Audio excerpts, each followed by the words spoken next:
악한 계획이 순탄하게 계획대로 진행되어지는 것처럼 보이는 일들이 이 세상에 정말 많아요. 그리고 정말 선하게, 정말 바르게, 정말 욕심 없이 정직하게 행하는 일들에 대해서는 알게 모르게 이렇게 방해 세력들이 조금 많고 좀 얕잡아 보는 경우가 굉장히 비일비재한 것 같아요. 악을 행하는 자들의 마음 가운데 아예 악이 있기 때문에 그냥 아주 독합니다. 양심이고 뭐고 없는 거예요. 자신들이 원하는 목표만 이루면 된다. 요즘 뭐 법안 날림으로 통과되고 자기들 입장에 맞춰서 자기들 살기 위한 법안 막 만들어내서 막 무작위로 통과시키는 이런 사례들을 우리가 이 자유민주주의라고 하는 시대에서 보고 있습니다. 어떻게 보면 북한 김정은보다 좀 더한 것 같다는 이런 생각이 들어요. 오죽하면 나라와 민족을 위해서 기도하는데 눈물이 다 날까? 정말 애통한 심정이 자꾸 생깁니다. 그러나 악은 결국은 망하게 된다는 사실, 이 하나님의 뜻이기 때문에. 그런데도 이렇게 과정 속에서 보면 악한 계획이 순탄하게 진행되는 것처럼 보이는 경우가 너무 많다. 바벨론을 한번 보자고요. 바벨론에 의해서 세 차례 걸쳐 포로로 끌려갔습니다. 유대인들이. 페르시아가 바벨론을 정복을 이제 하게 되자 거꾸로 세 차례에 걸쳐서 포로에서 귀환을 하게 되는 거예요. 이때가 BC 605년경인데 이때 BC 605년경에 1차로 포로로 끌려갔습니다. 그리고 70년이 지나서 BC 537년에 1차 귀환을 하게 되죠. 이때 이제 유대 총독으로 임명된 수르바벨, 이 사람을 중심으로 성전 재건이 시작이 된 거예요. 그런데 이제 사마리아인들이 이에 대해서 시기와 질투를 하게 되고 막 많은 방해를 하게 됩니다. 그래서 유대인이 귀환을 했을 때 귀환한 유대인의 공동체가 있을 거 아니에요. 귀환한 유대인의 공동체가 성전을 짓는 것이 아니라 페르시아에 대항하기 위해서 성벽을 짓는다고 거짓 보고를 하게 되는 거죠. 그러니까 유대인의 입장에서는 하나님의 성전을 재건하는 것인데 페르시아를 대항하기 위한 성벽을 짓는다라고 사마리아인들이 시기와 질투로 거짓 보고를 하는 이 사실, 참 얼마나 그 마음이 안 좋고 억울하겠는가. 다리오 왕이었죠, 그 당시가. 다리오 왕이 페르시아 왕이 될 때까지 성전 건축이 중단이 된 거예요.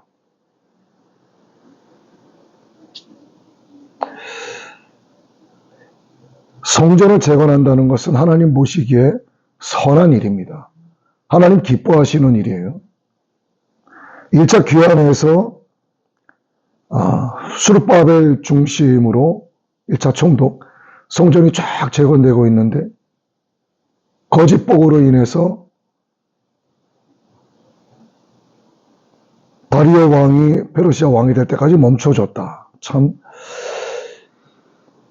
정말 마귀는 개개인에게 틈타는 것뿐만이 아니라 하나님에 관한 모든 일에는 마귀가 틈탄다는 사실을 우리가 이러한 말씀을 통해서 볼 수가 있습니다.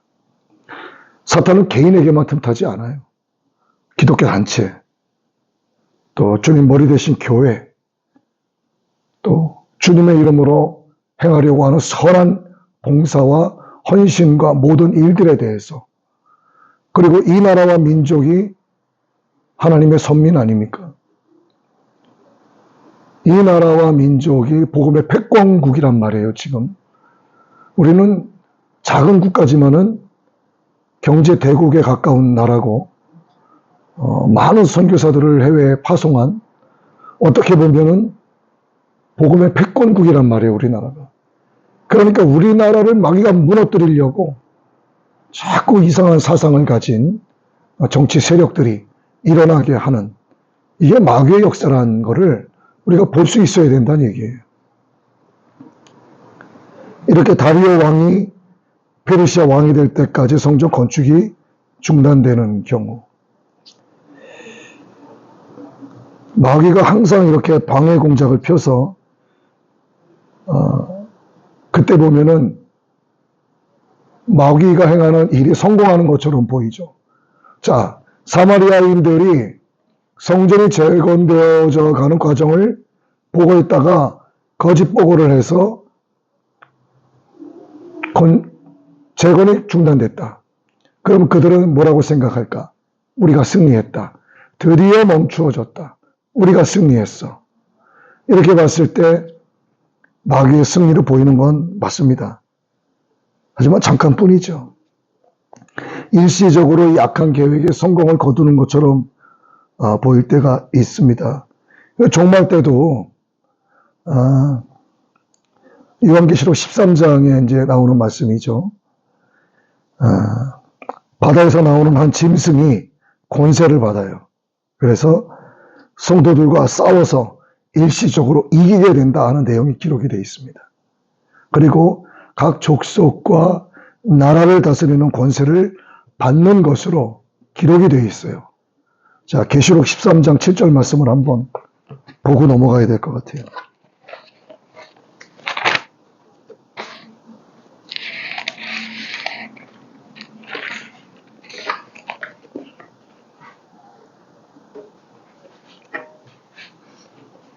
요한계시록 13장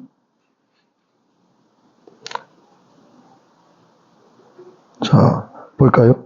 또 권세를 받아 성도들과 싸워 이기게 되고 각 족속과 백성과 방언과 나라를 다스리는 권세를 받으니 8절도 볼까요? 죽임을 당한 어린 양의 생명책에 창세 이후로 이름이 기록되지 못하고 이 땅에 사는 자들은 다 그 짐승에게 경배하리라.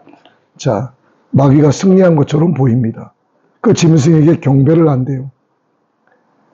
그럼 하나님을 알지 못하고 예수 그리스도의 복음의 본질이 뭔지를 알지 못하는 자들은 마귀가 승리한 것으로 단정 지을 수밖에 없어요. 왜? 보이는 게 그거기 때문에.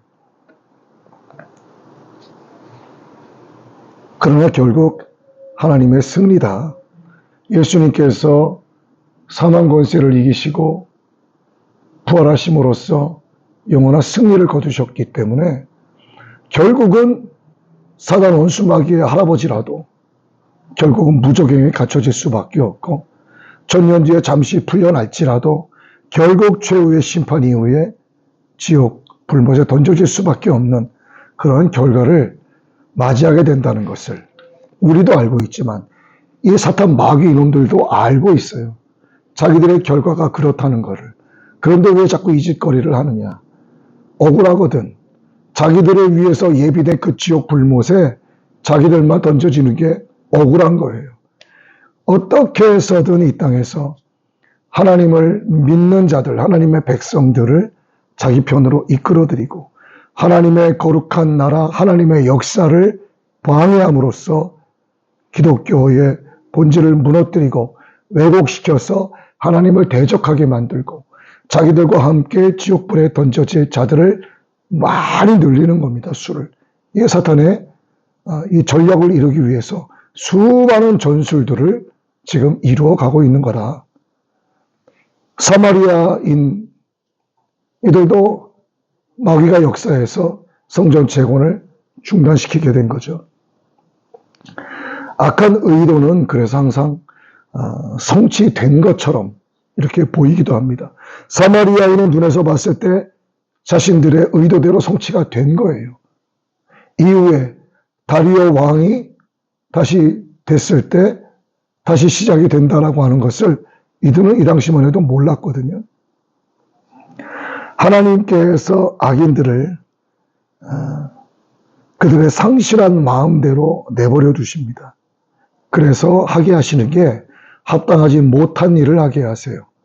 로마서 1장 18절의 말씀을 한번 봅니다.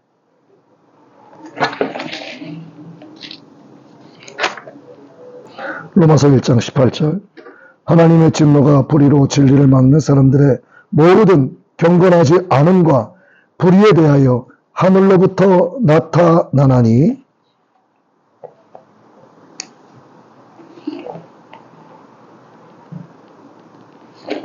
자, 하나님께서 내버려 두시는 거예요. 합당하지 못한 일을 하게 내버려 두십니다. 그래서 악인들이 아주 기가 살아서 예수님을 모욕하고 성도를 박해하는 거예요. 베드로후서 3장 4절에 보면 이러한 말씀이 이제 기록이 되어 있습니다. 그런데 그들은 이 모든 배후에 계시는 하나님의 섭리를 알지 못합니다. 자신들이 승리한 것으로 착각하면서 나아갈 뿐이죠. 하나님이 이렇게 악인이 잠시 승리하도록 내버려 두시는 것은 그런 모든 과정을 통해서 택하신 성도를 하나님이 연단하시고자 하는 이유도 있으시고 천국 백성으로 다듬어 가시기 위한 하나의 과정이라는 거죠. 악인들은 자기들의 교만한 어떤 자의에 의해서 하나님께 도전합니다. 자기가 자신의 의지예요. 어떻게 보면 하나님 주신 자유의지로 하나님을 찬양하는 게 아니라 하나님을 대적하는 일에 사용한다. 하나님께서 창조하신 세상에서 하나님을 등지는 것뿐만이 아니라 하나님을 대적하면서 살아간다. 이 교만 때문에 이런 거죠. 이 교만한 자의에 의해서 하나님을 대적하고 도전하고 그렇게 해서 자신들이 잠시 승리를 맛보는 것 같아도 이미 하나님은 말씀으로 심판을 예비해 두셨죠. 요한복음 16장 33절의 말씀을 한번 봅니다. 요한복음 16장 33절. 이것을 너희에게 이루는 것은 너희로 내 안에서 평안을 누리게 하려 함이라. 세상에서는 너희가 환난을 당하나 담대하라. 내가 세상을 이기었노라. 하나님은 말씀으로 심판을 예비해 두셨어요. 그래서 이것 때문에 우리가 전혀 불평할 필요가 없다 하는 내용이고, 성도가 당하는 환난, 이것은 결국 우리에게 위로로 다가오고 우리에게 구원의 결과를 가져오게 된다는 사실을 고린도후서에서도 명확하게 1장 6절에서 기록을 하고 있습니다. 그래서 이러한 환난이 오히려 성도의 영광이 된다 하는 것을 에베소서 말씀에서도 기록을 하고 있어요. 그래서 오늘 말씀을 정리해 보면 악한 세력이 일시적으로 승리하는 것처럼 보인다는 것, 그 계획이 순탄하게 진행되어지는 것처럼 보인다는 것, 악한 의도가 성취되는 것처럼 보인다는 것, 그러나 이 모든 배후에 계시는 하나님의 놀라우신 선하신 섭리를 이들은 알지 못한다는 것, 이게 바로 하나님의 계획 안에 있는 하나님의 크신 구원의 경륜이라는 사실을 우리가 오늘 말씀을 통해서 깨닫게 되기를 원합니다.